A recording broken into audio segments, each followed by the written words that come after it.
Hello नमस्ते अनि स्वागत छ है मेरो सानो भिडियोमा। र आज चाहिँ यो अहिले फ्याक्ट्रीतिर जानु परेको छैन, अनि खालि लेबर ल्याउने पुगाउने मात्रै काम चल्दैछ नि त अहिले मेरो। त्यसले गर्दा अब गइराखेको छ गाडीहरू, पुरा भिड लागिरहेको छ गाडीको। आज चाहिँ बङ्गाली पाडा तक नै भिड छ आज, हेर्नु सक्नुहुन्छ है। पुरा म पनि अब स्लो गरेर जाँदैछु, बेसी स्पिडमा छैन, किनकि अब जानु त पर्यो घरतिर त। अब यहाँ अब पर्खी बसेर नि भएन, अब गाडी भिड लाग्यो भनेर आस्ते आस्ते गर्दै पनि छिर्नै पर्यो।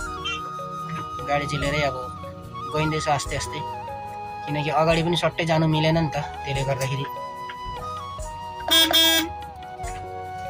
गर्दाखेरि अब गइँदैछ आस्ते आस्ते, के गर्नु। फेरि उताबाट ठुलो गाडी पनि आउँदैछ नि त, ठुलो गाडी आएकोले गर्दा पनि अलिकति गाह्रै हुन्छ।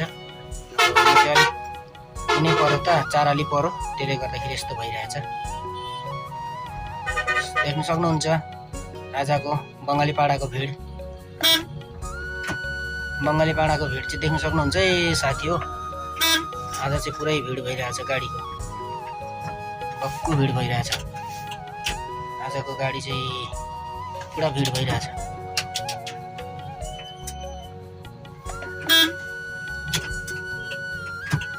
हेर्न सक्नुहुन्छ, म चाहिँ यता देब्रे घुम्नु पर्यो नि त, त्यसले गर्दाखेरि पुरा भिड हेर्न सक्नुहुन्छ है।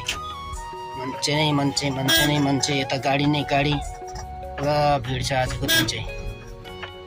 र यसरी नै गइरहेको छु। र हजुरलाई चाहिँ कस्तो लाग्छ पनि मेरो भिडियो हेरेर। यति भन्दै आजको भिडियो चाहिँ मैले बन्द गर्न चाहेँ त, राखेँ त साथीहरू।